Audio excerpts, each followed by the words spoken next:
Hey Ratbags, it's Jade. Welcome to part one of my Dev versus Dev. We've done this a few times now with other developers, me and Grim. Big shout out to him from the Irongate and Valheim crew. And he's brought a friend today, Jonathan Smars, another Irongate developer. And we are going head to head against the Grounded developers.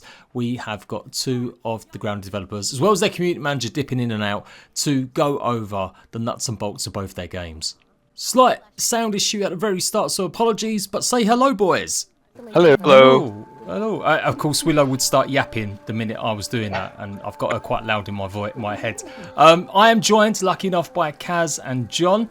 Kaz, you are the art director of Grounded. Yep, I'm Kazumari Eberga, art direction, and I do 2D concepts and production. I play a bunch of roles on Grounded, yeah. Obviously, John, you're a visual effects artist, if I'm right, on yes. the game. Traditionally, yes, that's what I do mostly, but on Grounded, I have kind of taken a lot more roles, probably bitten off more than I can chew, but yeah, I also do lighting and world building on Grounded. Okay, cool. So very much like small dev, everyone's doing a bit of everything. Kind of, yeah. Yeah, cool. And we are obviously joined by Grim, aka Robin, the art guy, the idea guy at Valheim, Irongate. How you doing, bud? I'm doing good. I'm trying not to get killed by just doing a PvP check to see if PvP check. Boys, can't take you anywhere without fighting. And we are joined by Smarsbar, aka Jonathan Smars, the coder and much more at Irongate. How you doing, man? I'm good. Thanks for inviting me. This is going to be fun. Yes, be good. So yeah, we're going to play an hour, well, maybe just about of Grounded, and then we're going to hop over to Valheim. Devs get to talk to each other a little bit. I might ask a few searching questions, and hopefully we'll get some insights into games. Like both of these games, in my opinion, have got a lot in common. You're both small little studios or little devs together. You both launched in early access, hugely popular survival games. It's all about co-op as well with it as well, and so I think you've got a lot to maybe compare and talk about. I hope so. Anyway, otherwise this podcast is going to be pretty boring. Let's go through it then. I guess we're going to just play. Right, I'm already distracted. I'm like, right, what do I do? I can't do this talk and play at the same time. It's too much. Don't upset. Giant beetle. Yeah, did you hit it? Did you hit the beetle, John? No. I'm not a big fan of beetles, so I'm going to keep my distance. Oh wait, is I it call friendly? it a beetle. It's a ladybug. It's not. It's a friendly. Shit! Yeah. Too close. Okay. It's friendly for now, yeah. Okay. Yeah, just don't provoke it. You can stroke it. It'll you can delete you stroke from the game. If you go over to do I stroke it with the rock? Do I stroke it with just mouse press one? the RT button close to it. Yeah. The left stick, left button. I still kind of don't want to get too close. Kind of have bug phobia. It gives you a lot of really good loot. Yeah, I recommend it. Oh, let's do it. Robin, you go first. Somebody did it. I'll come right after. You'd be a legend if you defeat a ladybug on your first 2 minutes of playing Grounded. You Really? tamed it. Do I have like a dodge roll? What's my defensive get out of the harm's way skills? You Run. need to craft You a run. weapon and block. That's Oh, about right, it. okay. I have just my fists at the moment. Don't you have a rock? No, I don't believe in rocks. You need a proper weapon. All right, let's get some resources, boys. Let's do it. That's So, a rock. Yep. Kaz and John, obviously you have been developing Grounded quite a bit now. It's coming up to full release this year. I think that's the canon at the moment. It's That's it's the planned plan, for later yeah. on. The hope, Yeah. the dream. Yeah. So how's it feel to be on the last sort of run? Exciting. Daunting, Yeah. but exciting, yeah. Cool.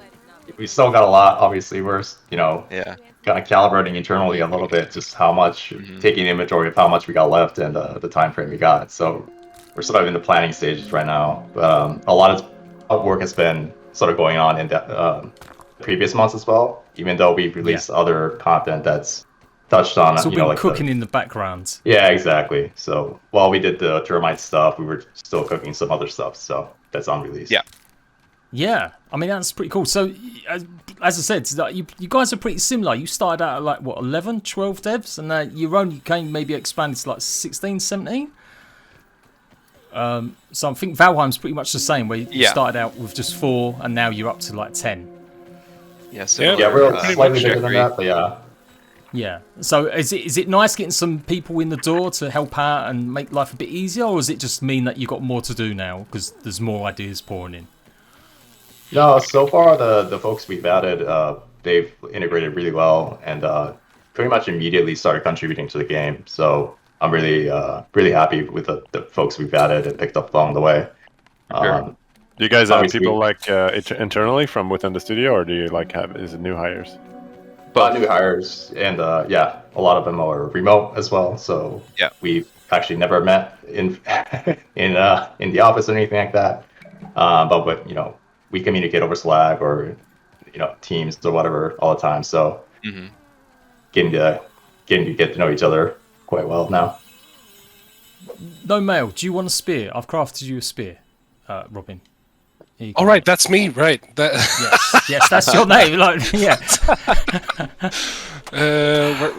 Who are you? Where are you? I'm gonna try. I am the hoops. The Jammy Jade. That's you, then. Yes, that's. Where's the crafting interface? So how do I? It's in the game menu. Let them figure it out. Keyboard. Yeah. Come on, guys. Okay. I'll find it. To place something and then I gather to just collect and put there. Then. He's testing for us. We'll use another dev to test. Yeah. I really love the blueprint system. Like, it is something for the forest. I'm pretty sure. Yeah. I know you guys love the forest because you've clearly got the homage with the ant cave. Although no one else, I must have mentioned that about 20 million times in videos, and no one cares. Like, no one's like, "What? Yeah, it's the forest. The guys really must love the forest." And like, who? What? We've never played it, even though it's like an amazing survival. It's so good. Yeah, it is good. It is. Especially in a multiplayer environment, because you can see what the other person's trying to do, and without even having voice chat or anything like that, you can kind of intuit like, "Oh, okay, I can just contribute. I'll chop clover or whatever." Yeah, I love the system. There you go. I've built it as well for you guys. I've done the last bit of work. Cool. Yeah, so it's there. So I spoke a little bit about how both games are great for co-op experiences, obviously with 10 players on Valheim and 4 players on Grounded, but also what kind of games they like to play. Like, is it something a bit more chill, something a bit more hardcore? I know that the Valheim devs generally like a little bit more difficulty in their games. Yeah, I'd love. I'm the same as Robin. I'd say I want it to be difficult. If a game is too easy, I probably get bored pretty quickly. If it's really hard and it kicks my ass, and I'm like, hey, I'm gonna get you one more time. Let's try this. You should absolutely try Grounded on WoW modes. WoW mode's their hardest level of difficulty, and it's no joke. You'll get one-shotted by an ant if you're not careful. Is it permadeath or is it? No. You can switch it over. Yeah, you can make it that way. They've just added some options like that. You've just added like the backpack. I'm doing that at the moment. If I die, I lose everything in my backpack, and that's tough going. I ain't gonna lie. I was nearly crying the other day because I'd been gathering enough resources for something, and it just all disappeared because I was a bit too cocky. But yeah, and obviously with Valheim, traveling miles to go and get your backpacks, the level of difficulty there is pretty legendary nowadays with people getting squads to come and help you find your backpack. Like, there was the squad going around, the body recovery squad, I think it was, in Valheim, where they literally go and help you retrieve your bag. Like, that's awesome. Awesome. Is amazing. That is pretty cool. So Yes, you and I guys had many a journey to recover our lost items in Valheim. We have some stories. You've played a lot of Valheim. Like, what is it? How would you go on then? Let's give you your YouTuber logo title here right now. Your God's honest truth opinion about Valheim. I love it, man. It's especially it was interesting because of the similarities that you mentioned earlier, right? Like, as we were developing Grounded, Valheim came out, and it's a lot of overlap. And we started playing it, and I genuinely, as a game, I loved it. And me and John actually spent, how many hours do you think? It was like over 20 hours? More than that, right? Definitely more. It was probably closer to 50, 60, I think. Well, let me check I have my Steam up. Oh, I have 100 hours in it. So, we played a lot together.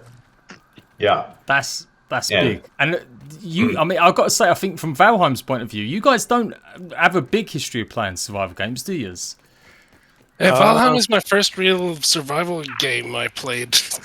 Even if it's not technically a survival game, we won't get into No, that it's one not. Again. It's It was actually pretty difficult trying to categorize Valheim when we were going to release it, because we didn't really feel like it was a survival game, because you can't really die from from starvation at all.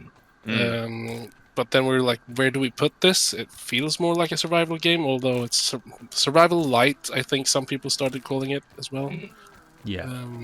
Which is it is basically survival light with the very big penalties if you die. Yeah, there was Yeah, nice. same for me. I haven't played so many other survival games, but I like to play a lot of different games, so I try out a lot of games. But yeah, I'm not a huge. I haven't played a lot of them, so no, I haven't played Grounded before, so this is going to be a lot of fun to try out. Cool. And we're definitely going to keep playing it. I think we'll try it out on our stream as well later. Nice. Absolutely.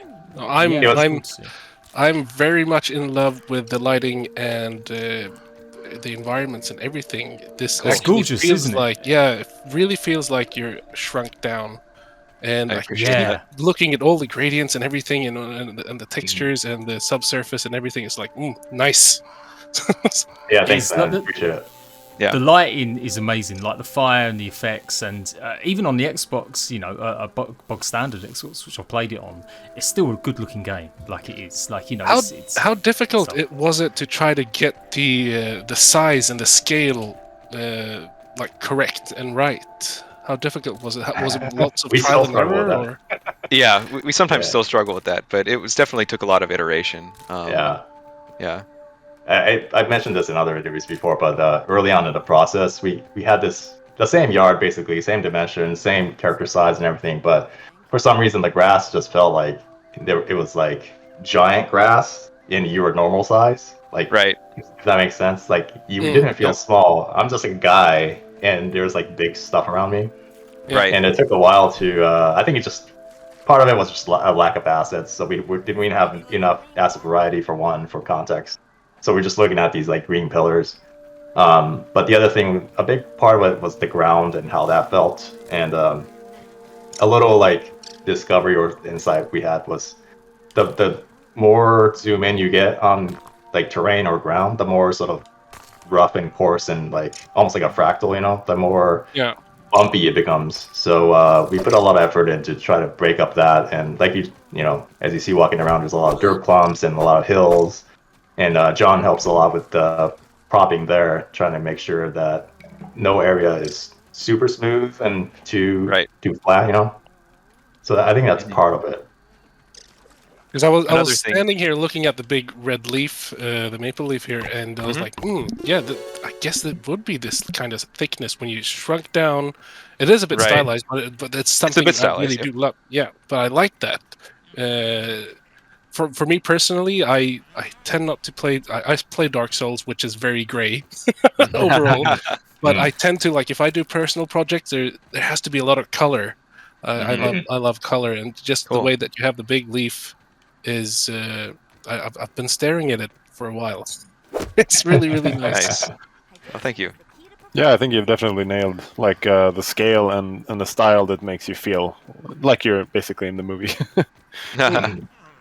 Which I think is obviously you guys, you know, it's been said before, Honey, I Shrunk the Kids, it's set in the 90s, well, maybe not 90s, late 80s, early 90s. We're still not 100% like confirmed, I think, on that, but yeah, like Grounded's got, it's deceptive as well, because you do think, you look at it and think, oh, it's a cute sort of kids game, colourful, bright, young, poppy, but actually it's really tough. Like, it's quite grindy getting materials sometimes, and you know, and that's good. It's got that challenge into it, so it might not be on like the level, like the normal mode of Grounded versus say Valheim, but there's definitely more.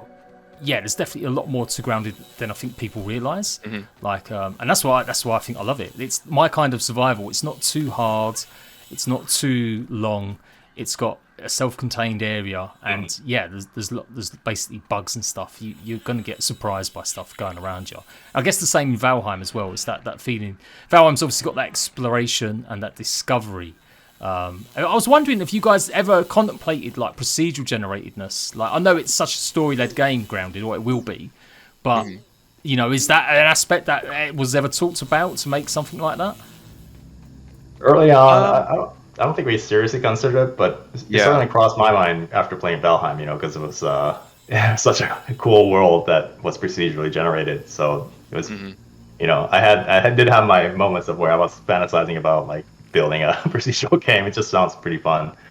But I'm sure there's difficulties with that as well because there's so many unknowns with each instance, and in order to create pacing, like even in grounded where we have absolute control of where each asset goes and all the quests and whatever, we still struggle with like leading the player in a reasonable way. So yeah, I can imagine like be extra challenging with a procedural environment. I think as far as sorry, procedural generation. Sorry. 1 second, I'm dying. Do you need water? I drank water over here, and it was poisoned, and I didn't have that much health, and now I'm below the reasonable amount of health. Here, and take this. Come to the lean-to in the campfire. I'm going to drop some healing stuff for you quickly. There's also a roast aphid on the fire if anyone needs that. Yeah. Nice. So, I mean, the procedural generatedness, obviously that's been Richard's thing and ages and stuff, but yeah, it's definitely like Arc added a procedure generated mode once. Like, they never did anything with it. They never really iterated on it. But you can sit there if you've got like 2 years to go through all the sliders and create your own custom Arc map, even on console, which is, to me, is amazing. Like, I think that's an amazing feature they never developed. But yeah, it must take a lot of work.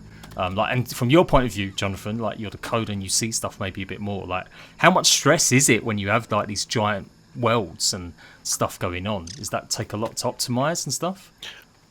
Yeah, sure. I mean, it is quite a lot of work to get it to work correctly, but it's probably also, I mean, it's very tied to whatever tech you chose. I know that like Unreal is, well, I don't want to. It might be a little bit more difficult in Unreal depending on all the elements in your game. But then again, it also depends a lot on the design of the game. If you really want to, like, how should you say it? Depending on how linear it is or sandboxy. Because with procedural, like when we're designing the caves now and everything, we're like, oh, here's a cave. Probably 9 out of 10 people will never ever see this part of it, and we can never guarantee that they will. Like, there's always the randomness aspect of everything. Where we're just looking at like, okay, there's a 10% chance that this will spawn, so somebody will see it. It has to be tested so much more when you're doing like dungeons. Like we just dropped the caves update, and like if you're doing just a linear, just like a handcrafted dungeon, you'll just be able to just go in and test it so much more easier versus a procedurally generated world where like, wait, there is no room here. There's just like a pitfall to your death. Something is not working. That's a funny example of that is like Richard, the founder. He tested he was running, or he saw a picture somebody posted. Like I think it was the day after we actually released the Caves update. And he's like, did somebody release a new room like that I just the last day? Just because he hadn't ever seen part of the rooms that we had made. So he was worried, like, did somebody like push this at the last minute or something? We're like, no, that's been there for a long time. You just haven't seen it yet. You guys have to develop like tools in order to, focus test those kind of things, or how? Can you talk about that process? I mean, since I joined, I've been actually doing quite a bit of those things, like just like making life easier for us as developers. Eric, who does a lot of the dungeons, he's really I mean he's done them, and then I just added some tools like, hey, because I was building some rooms and I was like, hey, there's no tools to like even know percentages, like how many times did this room show up and things like that, and I was like, that wastes a lot of time. We should really just build a tool for this. So I've done a few things like that, and it's really a process. So it'll both go faster and faster, but at the same time, I think we're kind of upping our standards as well. Like if you take a look at the caves compared to maybe an older dungeon, it's a lot more. Like the testing has been a lot more on those than the older ones. They're amazing. Like compared to the swamp dungeons you've got. Okay, they're crypts, they're small, they're concise, they're not meant to be nice places. But I was amazed. Like I went into like 8 different caves in the mountains, and they were just different every time.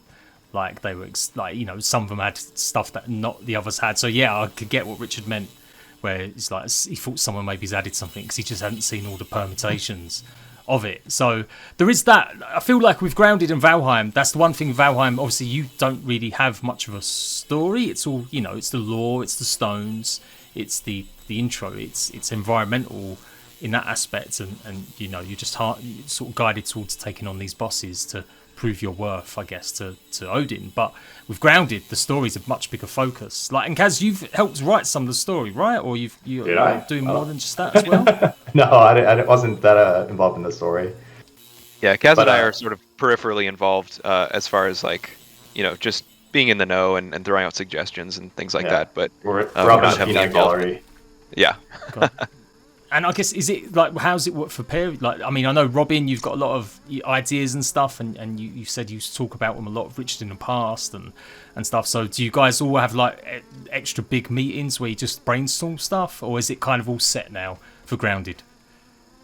Yeah, it's interesting because it kind of touches on the pandemic stuff too, but we used to have a lot of, you know, just random conversations that would spring up, and a lot of ideas that you see in the game came from those just random chats. That still occurs, and we have like play days and, you know, stand-up meetings and stuff like that. But yeah, that's moved to like Slack group chats now, and so yeah, it's kind of interesting how that ideation process sort of like shifted a little bit, with the pandemic. Yeah, I'm sure it's the same with Valheim, guys. Right, and sorry, Grim, to cut you off so much. So how's it like for you now? Like, is everything more set, or you know, you getting groups together more chatting, or is it more, a bit more structured now? I mean, no, it's no, it's what not. Is, no, what we're is just still structure? messing around. Is this structure? It sounds like a mythical being. I will definitely cut that out. Yeah. If I put that in the video, I'm going to have a million angry Valheim commenters. See, the devs aren't working hard enough. They're not doing enough on the game. Yeah.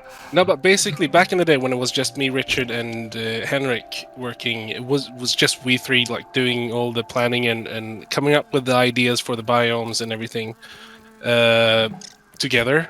I think that's still the same thing. Like, me and Richard will get together and talk about, like, what is Mistlands and what do we want it to be and everything, and then we'll write ideas anyway. Kaz and I got there and we were like, what is this? Yep, it's nothing right now. No, but then I mean, it's normally just me and Richard just throwing, because we tend to fire up each other, like we feed each other really well. So I'll say something and he'll start spinning on that, and he'll say something, and I'll be like, oh, that's so cool, that we need that, all right, then this and that, and we'll have all the ideas, and then once we have like the ideas that we think are really cool, we'll just go and have bring in the whole group and just talk about it, like, this is what we're discussing right now, and basically like that, and then just but like, I'd also say, like, a lot of, like, I'm not, like, a lot of fun ideas just also, like, show up randomly, like, on Discord when we're sitting and talking, like for example, the bat. I think that's a pretty nice story. Like, on a Friday, weren't you, like, you made like a, maybe you should tell the story actually. All right, so it was basically, we were making caves, and we felt like, me and Luma felt it was a Thursday, and it just felt like there's something missing, like there's something missing in caves, a creature, there's something, like we could put something in here.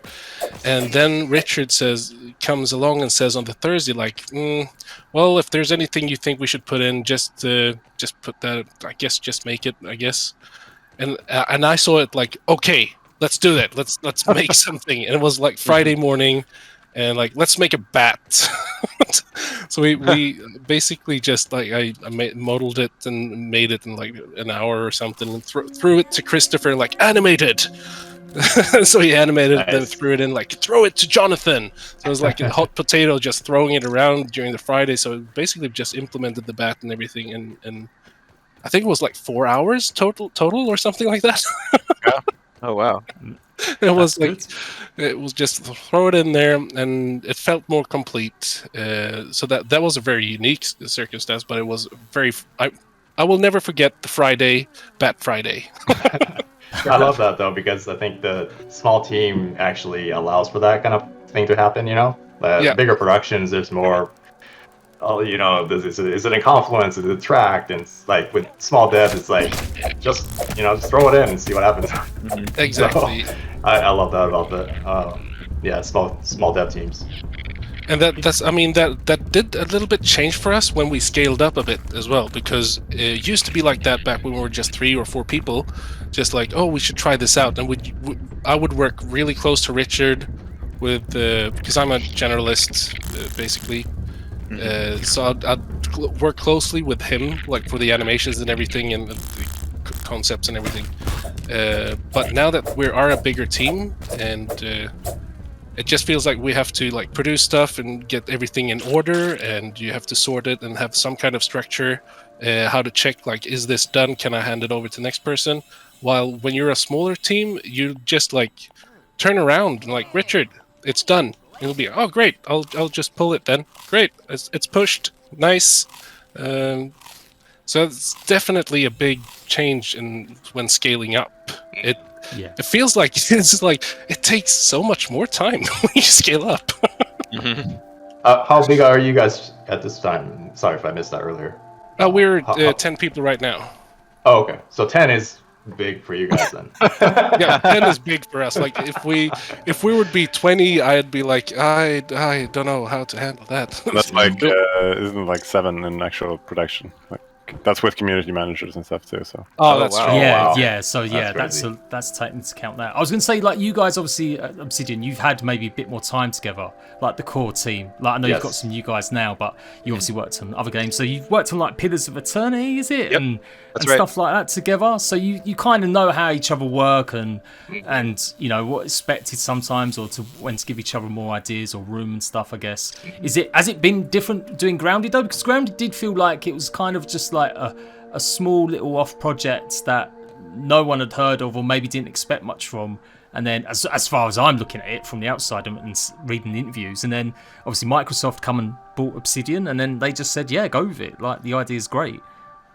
Yeah, I think at that point, you know, when the Microsoft acquisition happened, I think Grounded was at a point where I think the idea had been, you know, people had bought into the idea already because we had a good prototype, and you know, we proved that as a small team we could work with agility and, you know, produce something worth pursuing, at least at that point. So has it made the other teams at Obsidian like look around and go, geez, you're making us look bad, guys, can you like slow it down a little bit?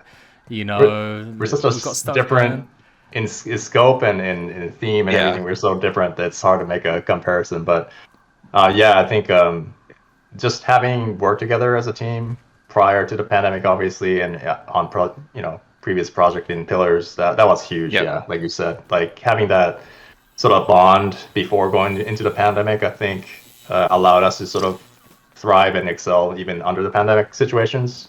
So I feel very fortunate about that. Yeah, I think all of us. Sorry, I think all of us on the first team had come from Pillars of Eternity, and we had all worked together extensively. So yeah, that definitely was an advantage for us. Going back to like the idea of like Robin's saying about concepts just being done and dusted. Obviously, Kaz, is, you know, you've done a lot of the concept art, I'm guessing, and or guided it as well. Is there stuff that you still haven't seen come to fruition yet? Like it's been put, like you've been told it's happening, but it's not happened yet, and you're like, come on, guys, I want to see this added. Oh, in terms of like what I would like to add to the game, but haven't seen. Yeah, or is there anything that you did create, or you know, sort of say we're gonna have this? Yeah, there's a lot in that's coming, so don't you worry. Yeah, no He's slips. fishing. Yeah, no slips at all. Obviously, Robin, you know, with your art, I've looked at pretty extensively and stuff. You didn't have much experience in game design, like or games industry, did you? Like, you know, you've been an artist. No, that's true. I always wanted to work in games, but I wasn't able to get into any like education for it. So I basically just started off in my evenings when my daughter was born. I just spent like 2 hours every evening doing like painting, and then after painting, I was like, I can't do anything with these like paintings and images. I can't do anything. So I was like, oh, maybe 3D modeling is cool. So I just started picking that up instead. Every evening, 2 hours, and then after that, I was like, these 3D models, they're not moving. It's not fun. So it's like, okay, I need to learn animation, so I start doing that, and then like, okay, these animations, they're good for nothing. They're not doing anything in the end. So I was like, okay, I need to put them into an engine. So I started using Unreal Engine. It was actually just when I think you had to pay for Unreal Engine 4 at that time. Oh, Right. wow, And I the subscribed license. like 1 month for that, and then the month after was like, it's free now. I was like, great, awesome. That has opened up the development doors for so many people. Like, you know, Yeah, whether or not it's absolutely. necessarily always a good thing, the amount of jank that you can find on Steam sometimes.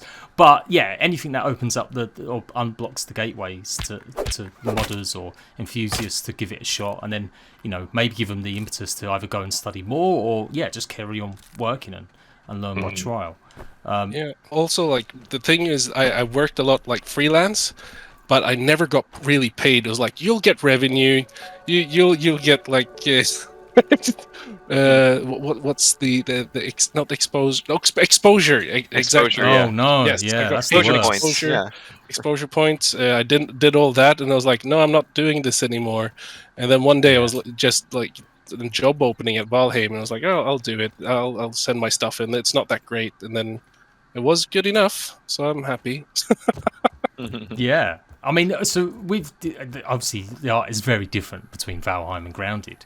But one thing I was wondering with you, Kaz, is like, is there anything you've wanted to really? Okay, maybe you can't tell me stuff that you have got or might be coming, but is there anything that was just too outlandish for Grounded, or that something you designed or created and it was just like, no, we can't put it in. It's too scary, or it's too, you know, it's just too much. It's interesting, and I'm part of what I love about this project too is like, you know, a couple of things just crossed my mind, but I was like, you know what, that's like already in the game. So anytime I think about some like, oh man, this is like too wacky or whatever, like there was some well actually no, I think we removed this from I should talk about this one. There's a few things that are like pretty outlandish that haven't come out yet. That they'll be making their way. I'll take the game. pressure off then. Like, what do you prefer to like do then? What in terms of art? Like, what is your main sort of or maybe not prefer, but if you could make another game, maybe the next project after Grounded, what would it be? What would be your fantasy game? Oh, that's interesting. Well, I play a lot of like roguelike games, and I don't know. The older I get, and the more busier I get, I think I tend to gravitate towards more tiny games I can pick up, like tiny, really tight, mechanically tight games. Yeah. So a couple examples are like Super Autopets, like more recently.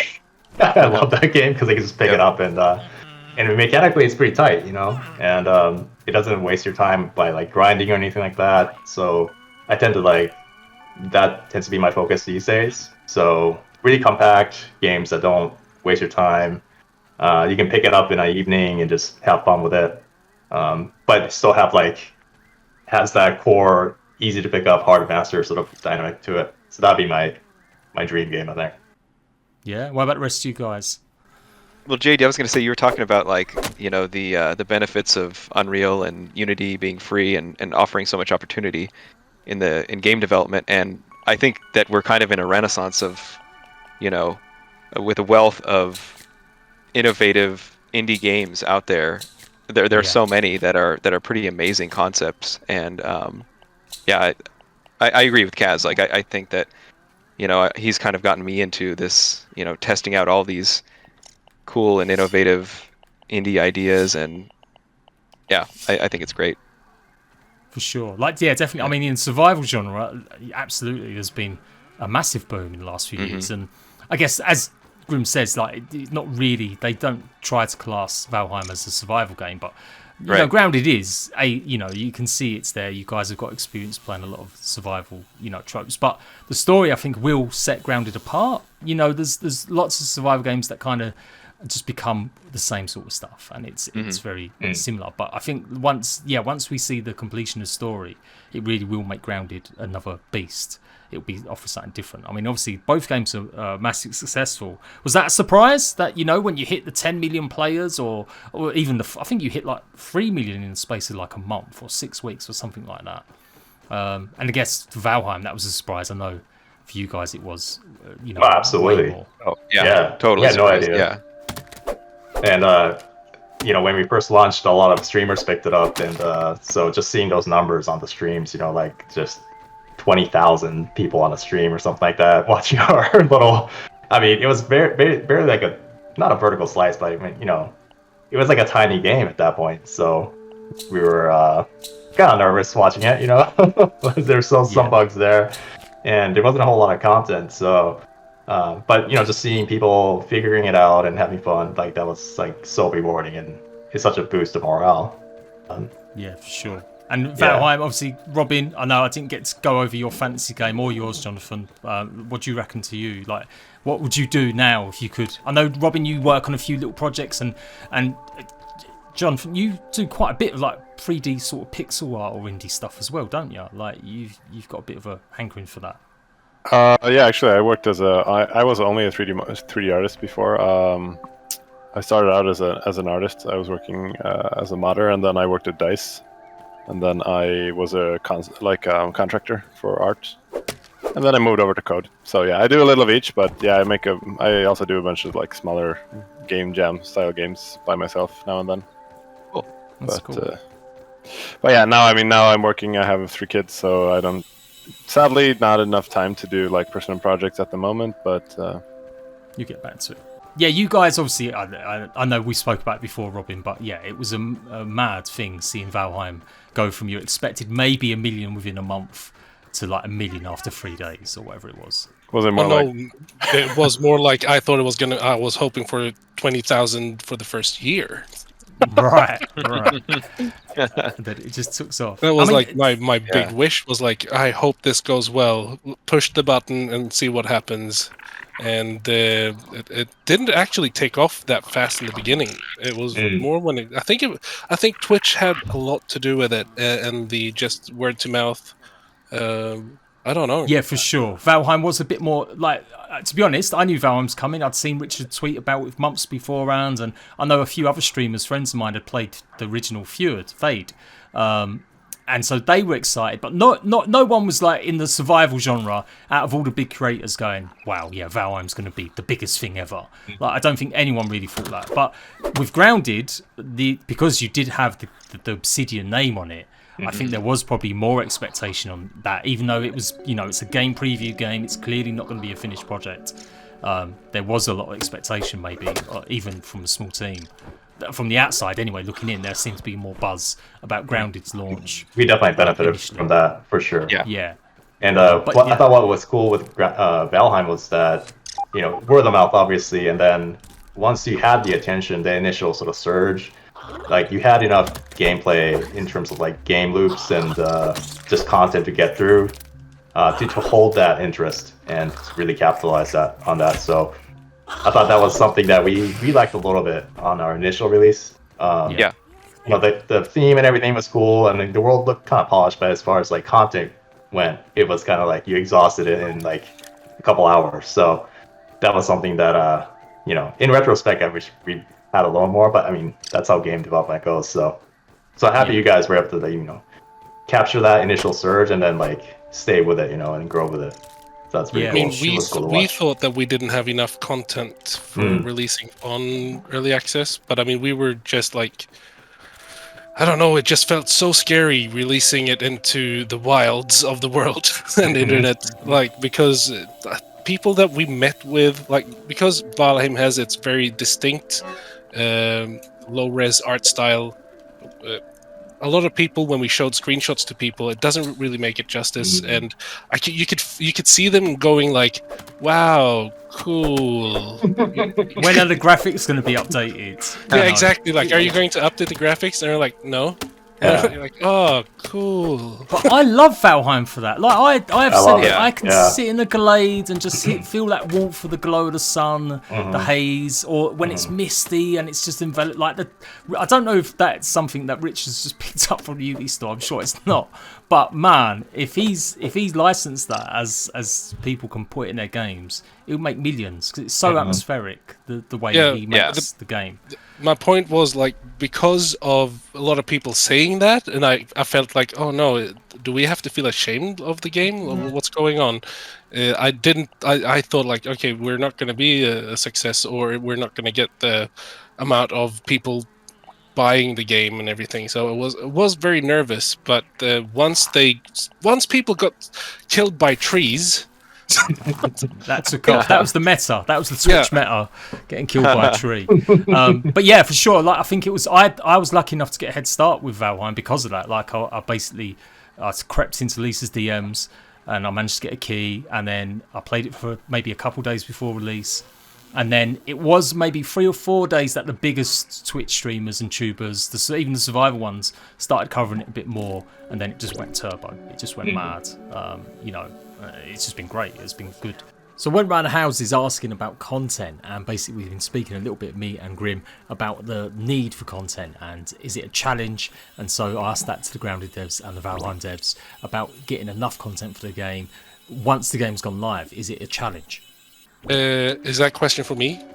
Both, I guess. Yeah, like you had it originally, like Yeah, because one thing that I have noticed is that like people are more hungry today than they were 10 years ago. They're getting more fed, and it's really difficult to keep up with the hunger and the consummation of products overall. So it's just like once you release something, it's up for like, maybe if you're lucky, you get 1 week and then people are done, and then people start calling it's a dead game, and you're like, but wait, we just released this should be good.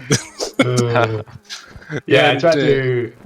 Oh, sorry, go ahead. No. I was actually like, because of the dead game, and like there's no content. Where is content? And I've noticed like content, like we've been pushing a lot of things like to update like the current systems and current biomes, and not really pushing forward. And so I've noticed like content is when you go forward in the story or go forward in progression. Otherwise, it is not content.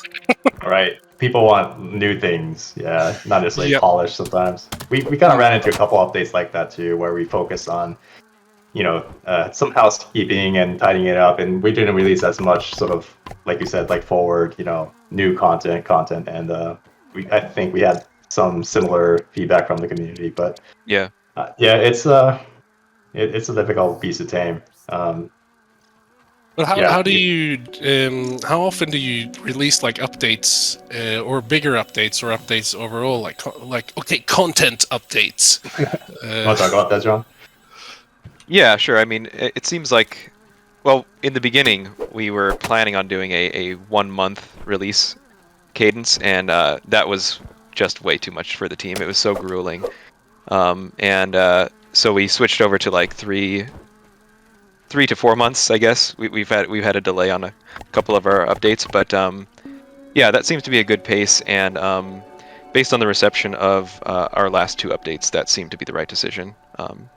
There was a lot of satisfaction with the amount of content that was released. For sure. Like, as a point of, like, I was definitely one of them when Grounded first came out. I was a bit like, wow, you guys are doing this every month, and it was great, it was good. And then when you initially went to the 3 months, I was like, oh man, this is going to be tough, because players are just so embedded in Fortnite culture now, where they expect stuff every week. And then with Valheim, I'm not the most PC guy in my comments. Like, I think a lot of YouTubers will be like, just ignore the negative, but I'll have a 20 comment argument with people when they're giving crap about Valheim or something. And so, I end up getting into it. So I see a lot of angry comments from just people that just maybe don't get to see the other side. And I think that's one thing I like doing with this, is trying to show gamers how hard it can be. And it's not as easy as people think. Like, depending on the team size and stuff like that. It's never an easy thing. And that's something I've learned over the years as well. Like, I was definitely one of them that thought that content was easy. Why aren't you pushing updates out more? But now it's changed. As long as you tell us when the updates are roughly going to appear, or you're keeping us in the loop, you're communicating, you're doing other stuff, that's okay. But it's only when developers kind of go silent and you don't hear about like any plans, or they're not talking in the community, that's when I'll probably get my pitchfork out and start what's going on.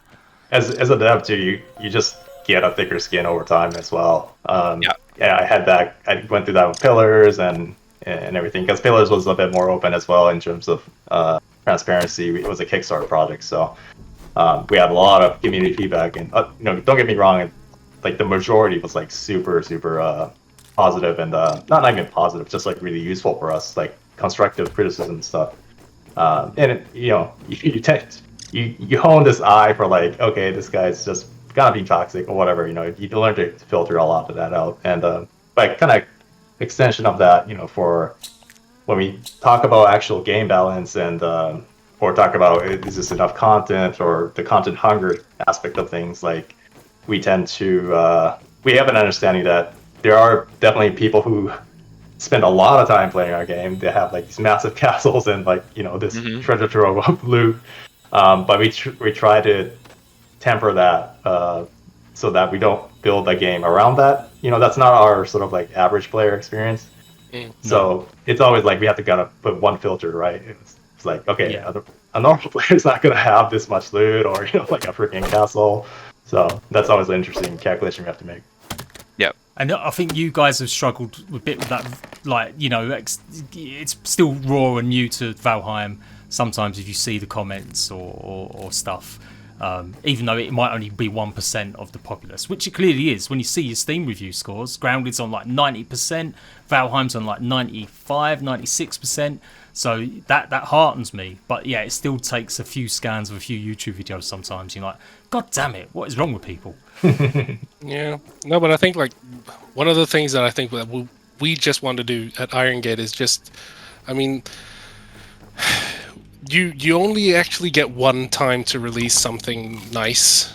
It's better to have it good, be good. Like we're going to release Mistlands. It's better to have Mistlands be good and let that be the experience. Like it was a nice experience rather than throw it out like a half-assed Mistlands and have to go in and like fix and tune it up after.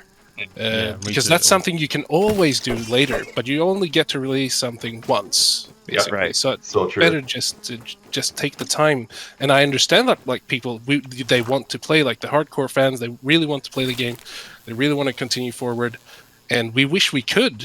But the thing is, we, at least in our company, we need to take the time and just like be us, do us, and just come up with the things we need to do and everything. So it has to take the time, at least for us. That's I agree with that whole, you know, as long as you know, you have the resources to do so, like absolutely push for that. Super agree.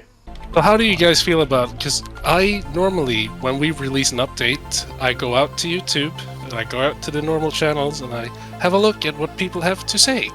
Yes. And I never read the positive comments myself. How are you guys with reading comments? Yeah, it's you know, it's the same. I think we all struggle with that, like filtering stuff. It's been, I gotta say though, like our community, I'm really impressed. When I go to Reddit or something like that, it's always like really positive. So I'm just grateful for that. You know, like that doesn't come easy, I think, and that's not just like that we made an awesome game or anything like that. It's just like the people that this game tend to attract. Maybe I'm not sure. Maybe because I have my personal theory that because we're not a competitive game, there's not like a competitive FPS or anything like that. Like maybe the community is just more chill as a side effect. That's my theory. But yeah. Well, I absolutely agree with the PvP thing, because I think that PvP does bring a certain kind of player, person. Yeah, no, it is like I think so many people equate survival with PvP because it did start obviously other than Minecraft, like DayZ and Rust made survival super popular, and so moving away from that has meant that some people have found that hard to see lots of games not have PvP, but they do. Right. They just you need to really focus on a PvP game only. It's really hard to manage both. I've seen it with Ark and Conan struggle to have PvE content and PvP content, and it really clashes. So yeah, I would say it's Grounded. It's a great family game, Grounded as well. Like it, you know, it is. Quote unquote. Yeah, like I'd play it with my kids, although they're still way into Minecraft at the moment. Nice. But it is, when I do videos on it, it is something I can make Let's Plays on, and I'm making sure I'm moderating my language so that my kids can maybe watch it and stuff, which I probably wouldn't do if I was going to play Rust, which I wouldn't let my kids watch anyway. But yeah, you get the idea. Like it is that so in terms of feedback, I feel like you get a bit more. Valheim, because it's PC and it's a mega hit, I do feel like sometimes the PC community can be pretty rough, you know, what you can find there. So I always like feel bad when you say stuff like that, Grims. Like, please don't take it to heart. But I don't know. I think the 96%. Like just for me, it's like I kind of want to read the bad comments to see what's wrong, what's bad, how do we fix it. Is there anything we can do? Because you can't really, like, it's nice, it's so nice to hear we love the game, but I can't work with that. Yeah, maybe one way to look at it is like look at trends, you know, instead of like focusing on a single comment, way at least you get sort of like, okay, there's like a certain frequency that I'm seeing this. Maybe there's some legitimacy to that instead of giving a single comment too much weight. But I know it's hard though. Like our monkey brains take over and we're like, oh, my feelings. Yeah. It's hard, man. That's the other thing as well. Being a YouTuber, that's not always. Yeah, I'm just not someone that treats a lot of viewers with reverence because I cover so many games. I don't necessarily have that community that I've got to worry about keeping sort of sweet or keeping on the good side of sometimes. Like I've been known to batter against ARC players in the past, you know. And so if I read a comment like that, I will get in, like I said, I will spend most of the day arguing with people about stuff. That's something I'm working on not to do. Yeah, that is definitely something I'm learning not to do. Yeah. You know, what I love the most is when I go in and read comments on your channel on when you comment, when you say hello ratbags, and when people like, how dare you call your community ratbags? And I'm like, wow, nice. You don't have a clue, do you? No. Some people get so upset, but I've said it like 4,000 times now. You'd think some people would be okay with it. I've got a picture. You two are standing up in my picture. I've got two of us sitting down here. I'm sitting down. I'm just saying, Valheim, the pitch mode and grounded is exceptional. The photo mode, you can change the time of day. You can do like frames where you move the characters into different poses. You know, just some nice hints about full release. Jonathan, if you want to get on that, please. You know, start making that happen. You can at least pause the game now to make screenshots. So yeah, that's it. That's all we're getting. Be lucky. Be grateful. Oh yeah, pretty nice like free fly cameras and stuff too. And yeah, no, it is. But the slow-mo command you added, I know it got Smithy was a bit worried it was too much, but that's fantastic. It is. Yeah, he almost said too much. Like he almost got it removed. He's like, "Oh, we can break the game." I know. I'm trying to break the game. Like just let people have it. Come on. Yeah. So I instigated a little bit about like some of the negatives dealing with community sometimes and certain groups of players and viewers across YouTube and players that actually play the game. So I wanted to give it a bit more positive and ask the devs what's the best thing they've seen, what's the best kind of feedback or comments they've had. Man, it's so much. I love the creativity of what people do with the base building. I'm sure Valheim, you guys can agree with that. Just the sheer creativity of the community. You know, when we sat down and planned out this tile set, we wanted to make it flexible, but after releasing and just seeing the castles and like the sort of creative uses that people have had with the various pieces that we put in, I'm just always blown away as an artist. Yeah, honestly, that's actually one of the benefits of being in early access, I think, and having players experiment and get creative with our tile sets. Was it drove a lot of the development of those tile sets further, seeing what people could do and what people wanted to do. One thing the community has given me is the endless sort of clips of like jump scares from spiders on Twitch. Oh yeah. Every time once in a while I'll go and I'll sort by like hot, this week or something like that, and just it's always like a little spider scare, and that just replenishes my life force. So thank you. Thank you for all the folks playing. That fear is really something like Valheim just added, obviously the abomination, and I am terrible. I'm getting older, but more scaredy catty as well. So it only takes a rustle, and I'm like, oh my god, what's that? And so jump by a wolf spider for the first time was scary. Yeah, we really tried to make a survival game, but we absolutely made a horror game. Without question. I mean, one of our big inspirations, which was Subnautica, I think they sort of reported the same thing. They set out to make a beautiful survival game and ended up with a horror game. And I think that we followed a similar path to that. If you guys want to quickly sleep, I'll tell you what, let's go and take a look at the Ant Cave. I'd love to show the Valheim devs the Ant Cave. We'll have a quick pilgrimage over there.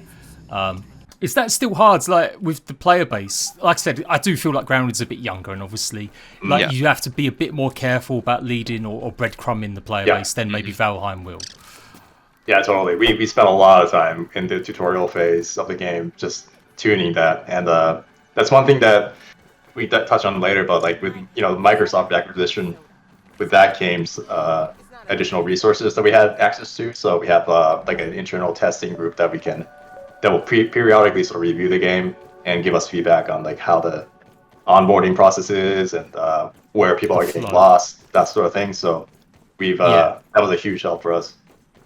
And that has improved definitely, like considering like the stuff you've got now with the brain power system and you know the quests have refined themselves. So yeah, everyone keeping up. Let's go and take a look. We've got to go through like the swampy areas here. Yeah, I guess we should have maybe done this a bit earlier to really get a tour of the biomes, because I do love the biomes. Like it is just the best thing. Like going around and seeing the ideas. I did a video recently talking about potentially what we'd see, and I did a poll and everyone was overwhelmingly wanting to see a cold or ice biome added to Grounded. I'll vote for that as well. An ice box. If you don't have it. Yeah, how would that work? Well, you guys can solve that. The consensus is the icebox refrigeration unit turned on its side, powered up by the shed somewhere, some power supply, and you've got ice cubes and frost everywhere, you know. And if you do use that idea, I'll only charge you 20% commission on that. So, you know, very fair generous. Enough. Yep. So that's okay. Maybe a slushy machine. That would like an endless slushy machine. Oh, yeah. Like you guys had the puppy slush machines, or was that just a UK thing where it's the sad little blue dog that you can make your own slushies with?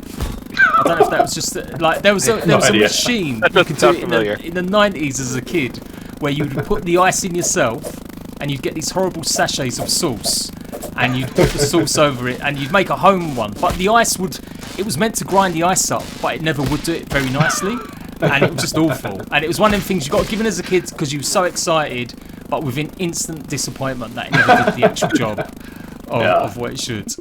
Those animations are so much so about your good. traumatic childhood, Jade. By the way, our mosquito is not quite as deadly as the Valheim mosquito. But it's so much my god. Yeah, it looks great. That I still have like nightmares from that mosquito. Oh yeah, going into So the plains for the first time, that was quite an experience. And when, you're skirting the plains and the wind dies down, so your boat's just sort of, like coasting, and you start hearing the buzz. Like, no. I've never made it legit past the plains. Like I've not even done Modar legit. What? I've only got up to the mountains. AP. Like that's as much as I've played. I've got like 200 hours in the game now, but I am a cheater. I dirty big He cheater. says he plays survival games. Yeah, I know. I What cheat is survival this? games. I cheat survival games. I do. I am. See, one of the things I was worried about inviting you guys for a long time was because I was convinced, or I am convinced, that Adam hates me because I was the first person to leak the koi pond stuff and show it all. That was you. Yep. Yeah, I was the first person to get a video up on it and show it off. So I was like, right, well, that's me never getting an interview with anyone at Obsidian. Yeah. No, initially, I'll be honest with you, I was pretty bummed when I saw that. Yeah, I imagine it is. It's always a toss-up. Yeah. I generally feel bad, but it's kind of the game. Like, if I don't do it, someone else will. Yeah. So, like, I feel like I'm true. going to hopefully be a bit more forgiving of stuff that's not finished or, not done. Completely yet.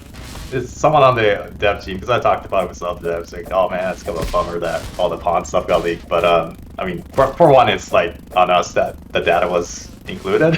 So that's partly our bad. But in a sense, you guys do give us I mean, that does lead to more eyeballs on the video, and so it's double-edged sword. Yeah.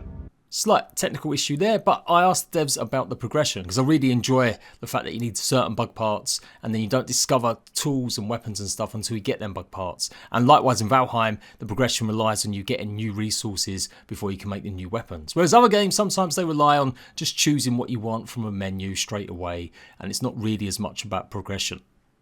Or certainly certain games have progression kind of very easily opened up to you.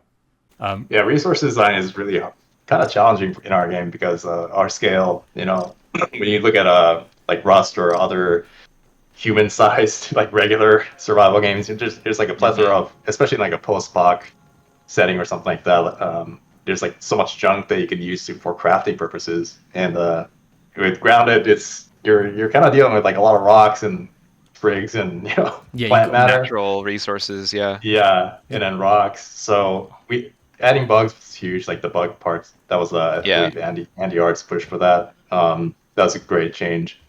And before that, we were like, what are we gonna make things out of? There's nothing down here. You're gonna get bored by little twigs and debris quite pretty fast. So yeah, because that was one of my questions, is that when you're designing stuff, like when we're sitting around the table and you're making like these craftable things that you do, how difficult is it actually to be like you're confined to this scale of world, and now you're going to try to make human. Oh, there's the spider. Yeah. Oh, please don't mess with that right now. We will all die. All right. In fact, run. Come over this side. Jonathan. Yeah. Farewell. Good luck in the future. Down there. No, you've run the other way. It's coming. Oh my god, no, it's coming. No. Oh my god, I'm down. I'm down. It hit me one hit. See, I was warning, and I was the first to get killed. There is a cave. I don't know if it will follow you in there, but run into the cave if you can. I think I can. Cave? If you come up that twig to the higher ground, you might be able to come and help us, but I think we're both down. Well, I'm down. Yeah, might be able to get you. Yeah. Okay. Oh yeah, you can. Amazing. Yes. I'm gonna run into the cave. So. Okay, let's go. Go! Get into the cave. Oh, I've got eat or die 30 seconds. Oh no, it's bad timing. If you can get in. Any cheats enabled or no? Nope. Oh shoot. All right. Oh, you brought Like light. creepy. And this is when I knew the devs were serious survival players. Like I came in here and I was like, oh my god, it's a homage to the forest. And I am right? Absolutely. It's not something else weird.